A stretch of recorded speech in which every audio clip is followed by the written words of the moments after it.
Karbala का वाकया हिंदी में। करबला का वाकया इन हिंदी।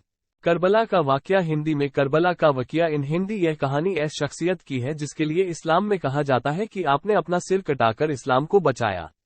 इमाम हुसैन, जिन्होंने दिन इस्लाम को बचाने के लिए दुनिया में एक से बढ़कर एक कुर्बानी दी। आइए जाने करबला का वाकया। करबला की कहानी इन हिंदी।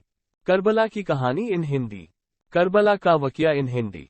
इस कुर्बानी में इमाम हुसैन रजी के 6 महीने के बेटे की शहादत और 18 साल के बेटे की शहादत भी शामिल है। इस अजीम शख्सियत का नाम है हुसैन।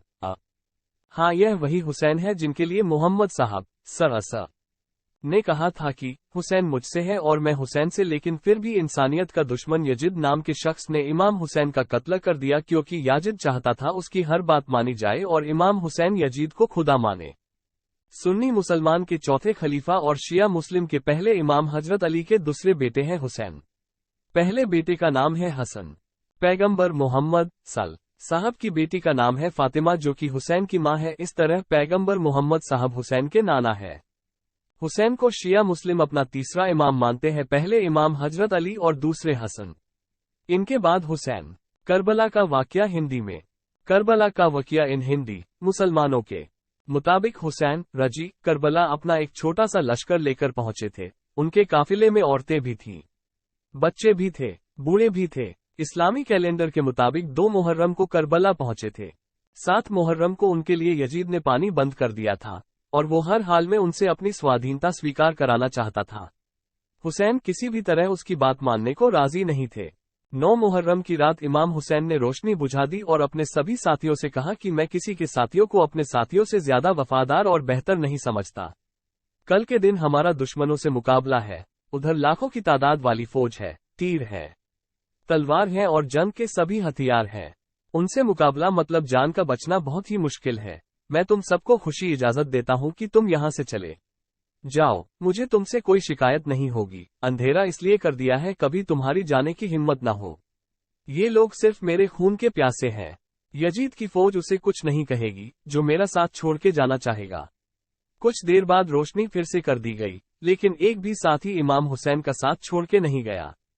इसके बाद दिन छिपने से पहले तक हुसैन की तरफ से 72 शहीद हो गए।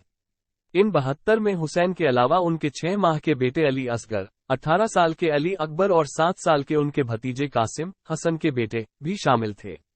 इनके अलावा शहीद होने वालों में उनके दोस्त और रिश्तेदार भी शामिल रहे। हुसैन का मकसद था खुद मिट जाए, लेकिन वो इस्लाम जिंदा रहे जिसको उनके नाना मोहम्मद साहब लेकर आए। हुसैन ने फौज से मुखातिब होकर कहा कि अगर तुम्हारी नजर में हुसैन गुनाहगार है तो इस मासूम ने तुम्हारा क्या बिगाड़ा है। इसको अगर 2 बूंद पानी मिल जाए तो शायद इसकी जान बच जाए। उनकी इस फरियाद का फौज पर कोई असर नहीं हुआ, बल्कि यजीद तो किसी भी हालत में हुसैन को अपने अधीन करना चाहता था। यजीद ने हुरमला नाम के शख्स को हुक्म दिया कि देखता क्या है, हुसैन के बच्चे को खत्म कर दे। हुरमला ने कमान को संभाला। 3 धार का तीर कमान से चला और हुसैन की गोद में अली असगर की गर्दन पर लगा। 6 महीने के बच्चे का वजूद ही क्या होता है। तीर गर्दन से पार होकर हुसैन के बाजू में लगा।